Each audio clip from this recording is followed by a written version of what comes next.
Welcome back to the Motorhome Matt podcast. I, as usual, am Keith Gooden, and he, as usual, is Motorhome Matt Sims. Here I am, nothing unusual here. There's that shirt, that's your branding. There it is. Nearly. He made me wear an orange shirt at the big NEC show, as did all our Wombles, but he wore a blue one. And when I asked, he said, "This is my branding."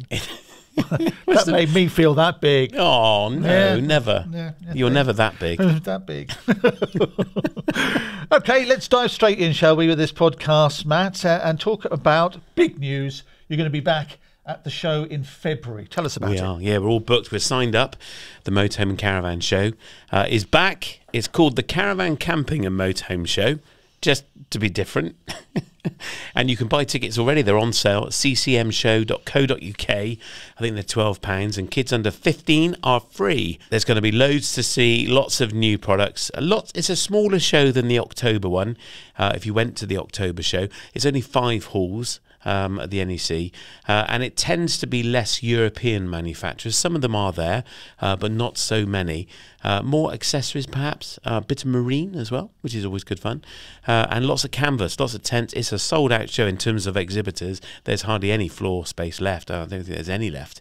So it's going to be a busy show, and last time, of course, in February, it completely sold out with visitors as well, well before the show. So whether this one will sell out, we'll see, but I expect it to be very busy. And how do people get tickets? You go to ccmshow.co.uk. It's as easy as that, ccmshow.co.uk. It is a smaller show than the big one we've just had at the NEC. Well, when I say just had, a month or 6 weeks ago. But this is for February, all right? So get your tickets, and Motorhome Matt podcast is going to be there with all your filming and uniforms, and it's just so exciting. We'll have you in your orange shirt. Yeah, me in your orange shirt. Special shirt. Yeah. Yeah, we've got a stand there. As you go up the stairs, there's the Expert Theatre, the Campervan Expert Advice Centre. We're just above there on the left-hand side. Can't miss us. We'll be bright orange. Motorhome Matt podcast brought to you with thatleisureshop.com. You have got a big Black Friday event coming up, haven't you? We have indeed. Kicks off today as this podcast is released. We have got some massive deals on audio-visual equipment. Particularly Avtex TVs, their Wi-Fi unit. We'll talk about that in a bit more detail in a mo. And e-mobility. What's that? What's e-mobility? Electric bikes, electric scooters. Great fun. Yes. On private land. Yes. Private land. Yeah, there are rules around them. But e-bikes, e-scooters, they're all in the Black Friday sale. And also outdoor living. So some of our canvas, so our outdoor shelters, event shelters, gazebos, they're all in the sale. So yeah, go and check that out. It's only valid for the week of Black Friday. So get online, or people can drop in, can't they? Drop in. Yeah, come and see us in North Somerset. That'd be lovely. That'd be great. Come and get a free cup of coffee. Yeah, yes. Or online, thatleisureshop.com. Do it right now. Main body of the podcast this week, today. Yeah. It's not your body, is it? It's not mine. It would be a big podcast, wouldn't it? It would be a big podcast, wouldn't it? I think it would take one. Yeah. It would be a big podcast, wouldn't it, if that was the case? Big podcast. Today's, we're getting the tips on getting the best Wi-Fi. It's all about Wi-Fi today. We're all about the wireless. Yeah, Steve's been on Ask Matt. Hi Matt, I've got a question. I've just ordered a brand new motorhome and I want to know how I get Wi-Fi, what's the best way of doing it, because the dealers that we're going to buy from want us to spend about 600 quid and I'm not sure if that's the best thing to do. So if you can answer, that would be great. Thank you. So that was Steve, who pressed the button on Ask Matt, and Mike Plows, he's not in a rut, also asked by sending the question to us, what's the best Wi-Fi for a motorhome? I reckon it's been the #1 question at the NEC show, meeting with people. Can't you just use your phone and a hotspot? Yeah, you can, of course, good. Yeah, that's a way to do it, certainly. But how reliable is that going to be? You know, the aerial in your iPhone is tiny. You know, it's in the palm of your hand. And there are better products out there that you can put on the roof of your van or caravan, and they have the capability of picking up a much stronger signal because they're a much bigger antenna, and that enables you to pick up a signal from much further away that might be weaker, that your iPhone may not be able to pick up. Also, remember, an iPhone is constantly updating apps. It's backing up your WhatsApp in the background. I noticed mine backing up my WhatsApp chat. The other, it was massive. It was using a huge amount of data just to do that. And if you're trying to stream something on Netflix at the same time, it's probably going to crash out. So a dedicated Motorhome Wi-Fi unit, I think, is definitely the way forward. And we should say Matt does refer to iPhones. He means mobile phones. And of course, there's the Android operating system as well, which incidentally is bigger in the whole rest of the world apart from the United States and Great Britain. Did you know that? Yes, it is. Very much so. Much bigger. So I'm more of a fruit man. So it's not just Apple. It's not just Apple. It's your Android stuff as well. Okay. So don't think that you're out of the discussion. Have you actually got a mobile phone? I do. I have an iPhone. Do you? I used to have an Android. iPhone 3.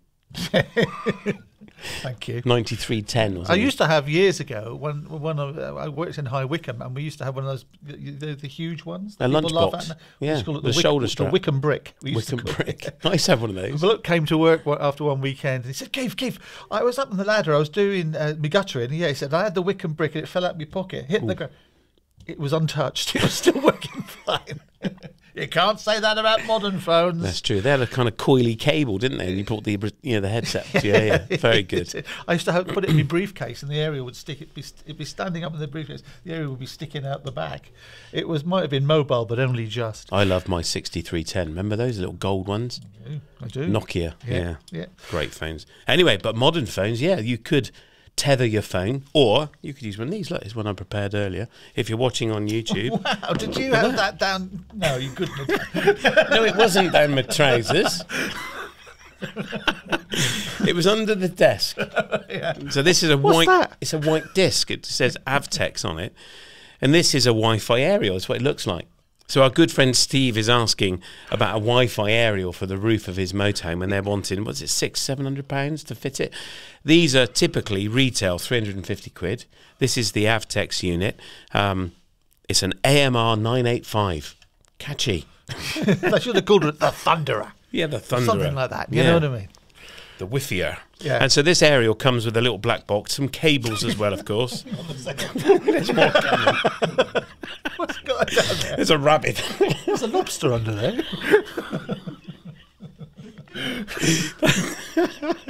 That's not a lobster. I'd put cream on that if I were you.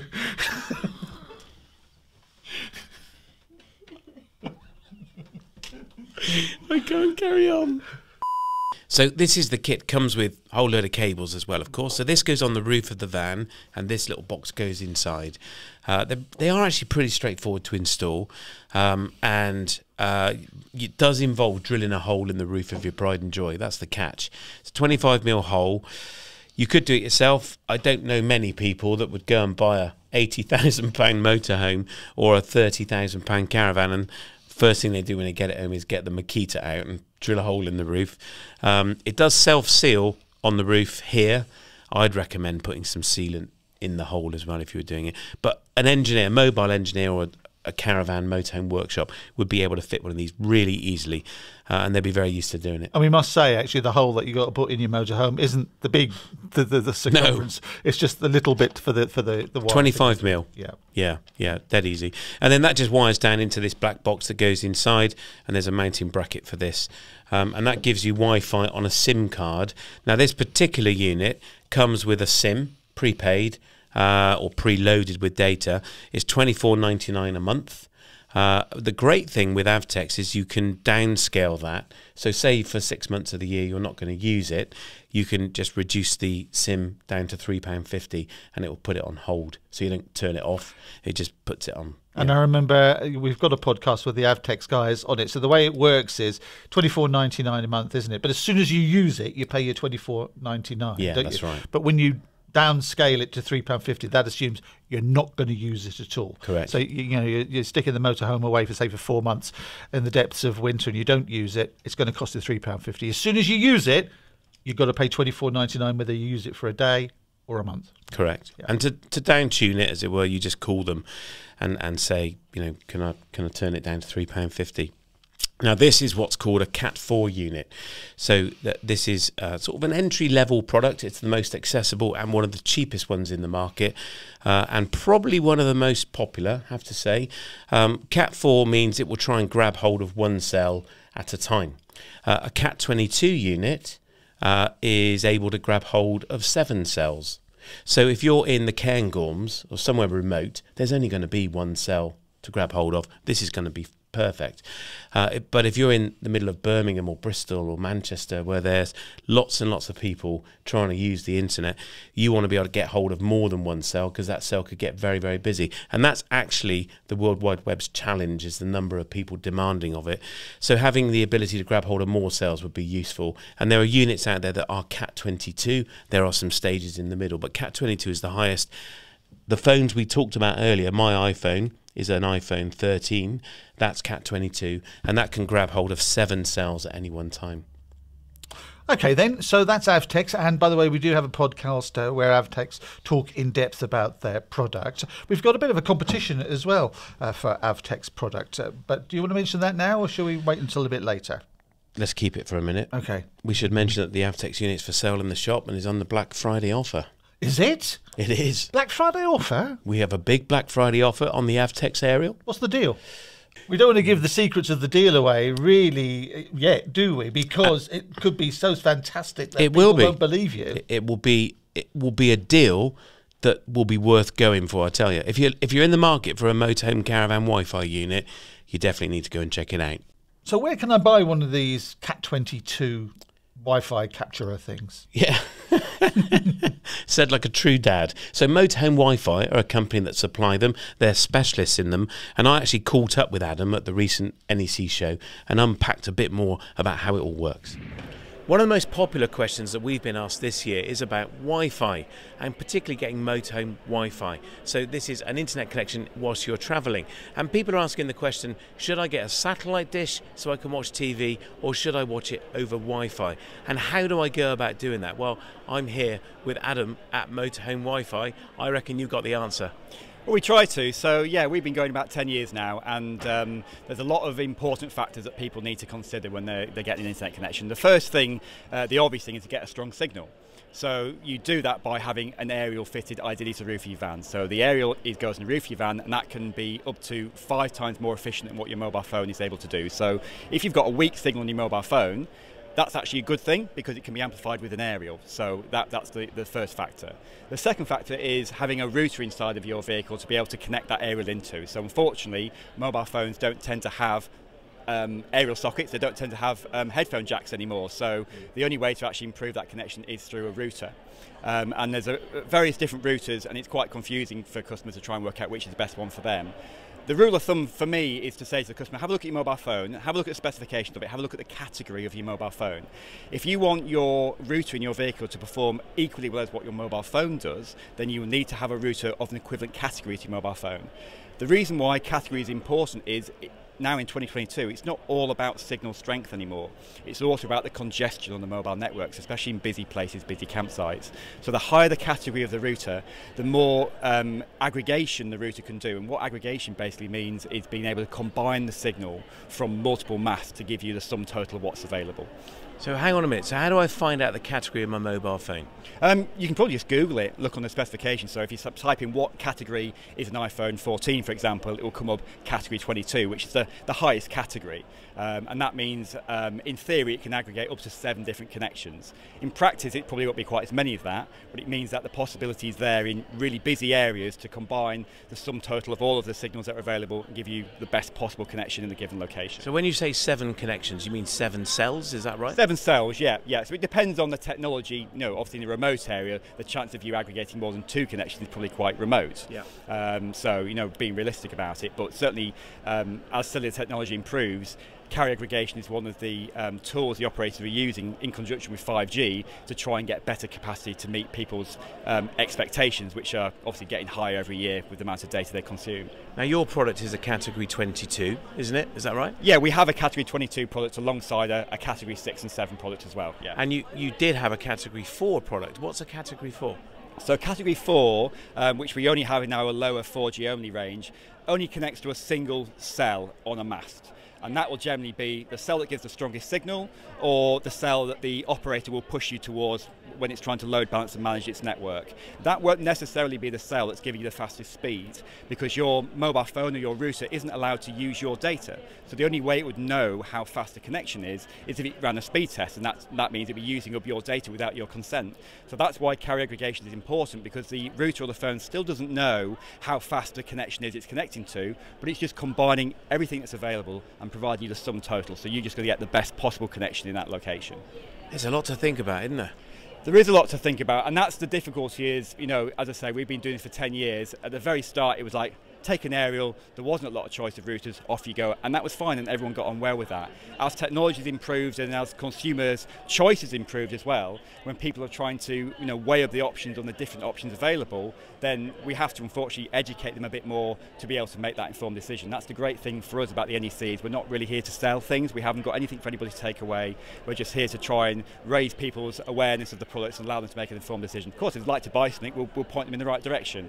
But certainly, you know, we're very pleased with the show, and lots of people have been asking the right questions, as they found on your talks as well. So that's true. So what does it cost then to fit Wi-Fi onto a motorhome roof and into the living area? Yeah, so the fitting cost is generally starts about £100. So if you've got a standard coach-built motorhome or a standard caravan, the fitting's very, very straightforward. It's a 25mm hole to the roof. The antenna self-seals to the roof. It's got an IP69K seal, so that's a hot pressure washer, 30 centimetres, 30 minutes. So it's a really good high-quality seal. And the manufacturers that we supply to, such as Swift and Auto Trail, fit it as standard. Then they can obviously offer a 10-year water ingress warranty alongside the aerial. If you've got a panel van conversion, then the fitting cost can be a little bit higher, because you've got to take into account the corrugation in the roof, so we do some special adaptation kits for that. It's generally about £150 for the installation costs. Hardware costs, if you want to go for the top product, the category 22 product we've been talking about, the cost of that product is £650, so that makes the installed price about £750. Or if you want one of the lower products, then we do some the basic products start at about £300. Brilliant. And where can people find out more, Adam? If you check our website, motorhomewifi.com, you can see all of our products there. We've got a product configurator, so you can go through some of the options on the various antennas and routers that we sell. And we've got an option there to request an installation quote if customers want to find out who their nearest dealer is. So that was Adam from Motorhome WiFi. Shall I mention the competition yet or not? Go for it. Go on. You're giving away, courtesy of Avtex, a sound bar. We are. What in God's green earth is a sound bar? It's a bar that makes a sound. You put it under your telly, didn't you? You put it under your telly, yeah. You know what a sound bar is, surely. I know. Yeah. Okay. But our wonderful listener might not. Avtex TVs are one of the market leaders, without doubt. And they are very thin, very tiny frame, and that makes them very light. They are very strong, but it makes the sound quality that comes from them, frankly, a little lackluster. So to fix that, they created this awesome little sound bar, and it's a rectangular box that fits onto the bottom of the television and makes the sound fantastic. And what's good about this one is you can use it in your motorhome. It operates off 12 volts. It's got bigger speakers in it, but it's not big. That's the thing. No, it goes below or above your television. How do people enter? It goes below the television. It's also worth noting that it's Bluetooth. You can wire into it as well, HDMI into it, and you don't have to use it with an Avtex telly. I've got one at home in my lounge. It's brilliant. How do people enter the competition? Oh, go on then. It's thatleisureshop.com/win. Easy. Just go on there and see what you got to do. It's not much. All we want is your name and your email address, and tick a box, and away you go. And we're going to pull the winner at random on the 17th of January. Why the 17th of January? Do you know what's special about the 17th of January? 17th of January. It's not Black Friday. It's not Valentine's Day. Christmas has been. I don't know. Blue Monday. It's called Blue Monday. It's the most depressing day of the year, apparently. and you're gonna do the competition. So we're going to make someone's day. Just we're one person. Just one. It could be you. Yeah, it could be. Someone is going to be ecstatic. Maybe their family will be as well. You know, they get home, hear the noise. What's that? it's my soundbar. So we'll pour the winner on the 17th of Jan at random. So make sure you enter before then. thatleisureshop.com/win and go with a chance of winning your own Avtex soundbar. There you go. Okay, it's the Motorhome Matt podcast. I'm Keith Gooden. This is Motorhome Matt. Matt Sims himself. Let's get some questions and give some answers from some of our listeners and viewers, shall we? Margaret has been on to ask Matt. Hi Matt, I'm Margaret and I've got a question.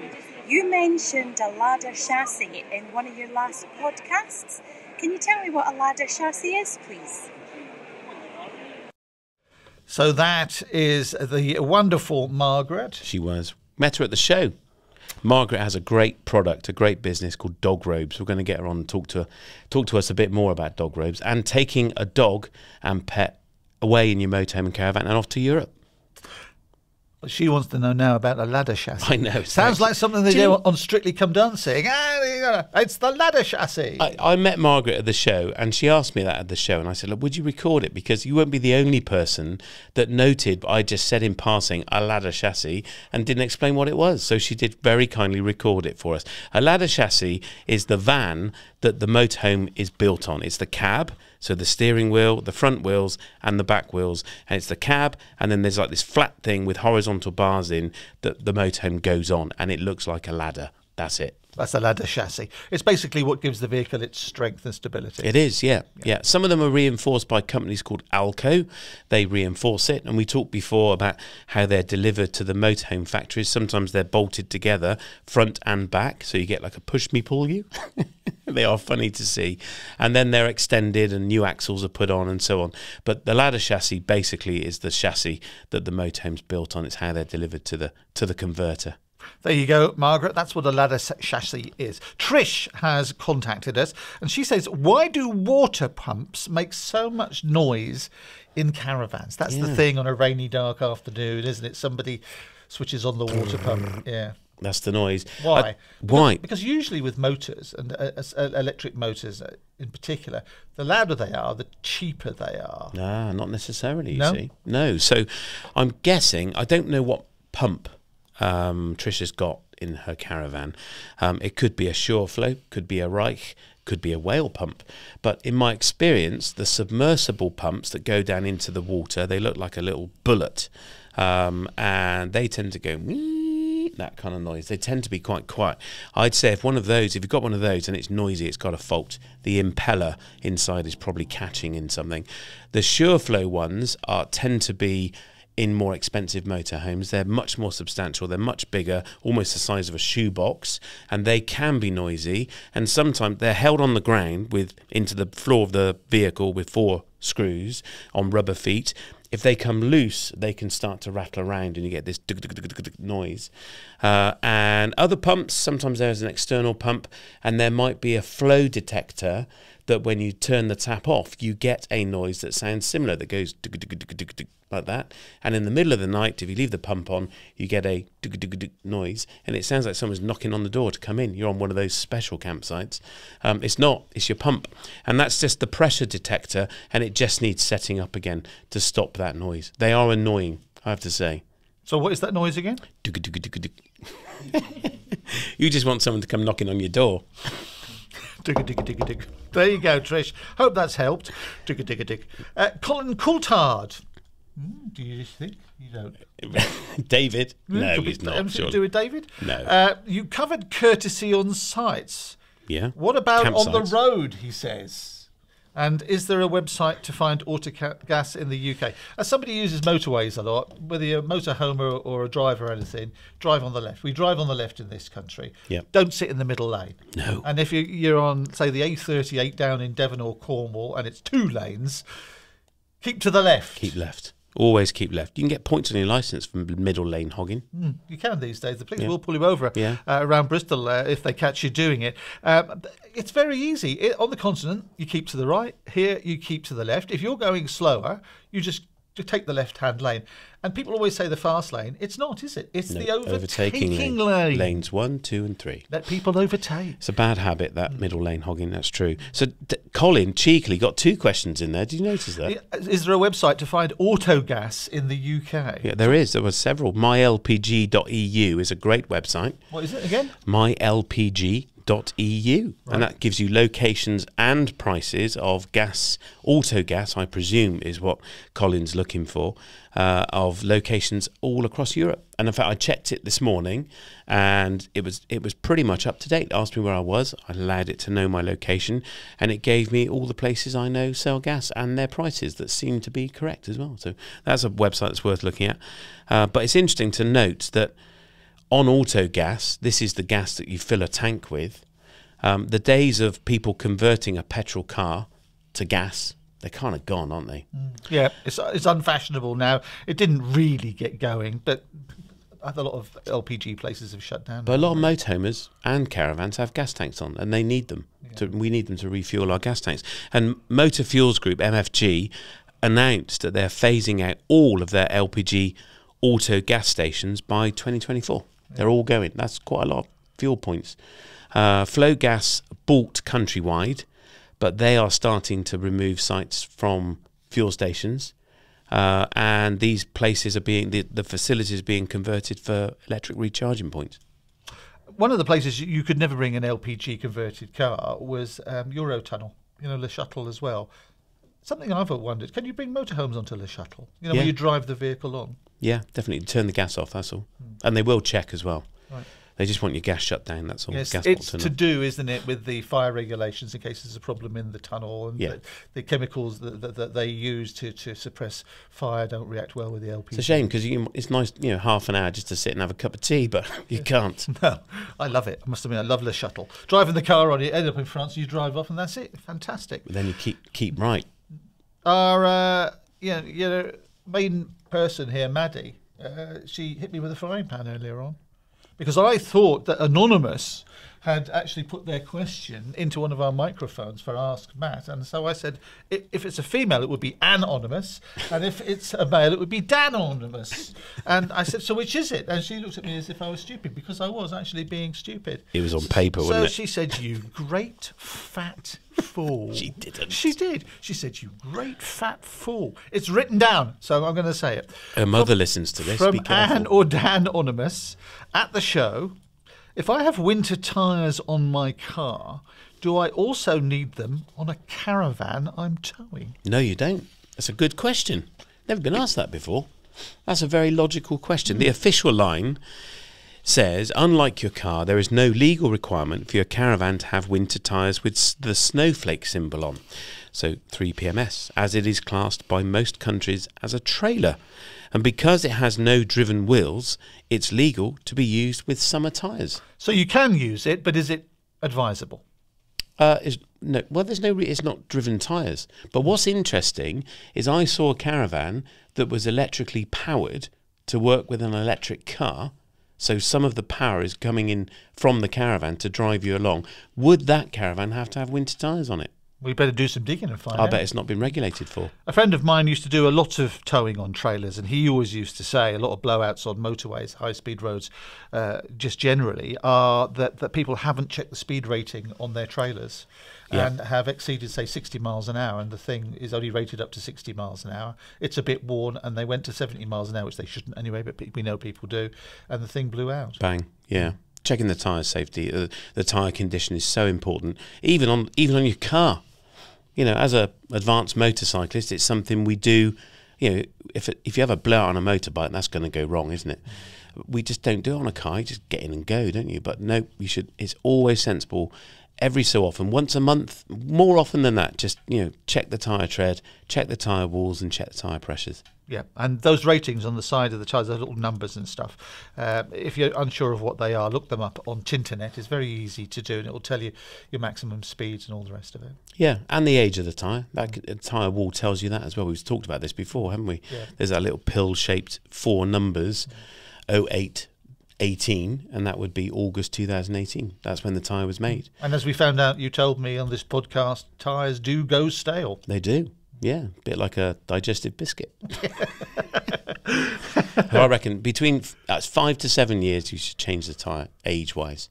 That's how you tell the age. Look for that number. Yeah, and tyres are expensive, but you should do it because it's your safety here, isn't it? Yeah. Well, you have a blowout at the wrong speed and it's game over, isn't it? It could well be.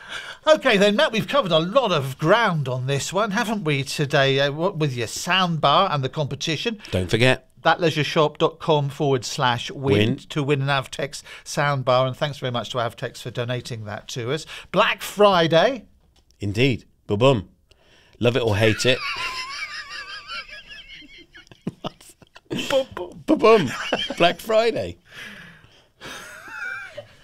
Black Friday. Black Friday. Black Friday is here. Where's that happening? Friday.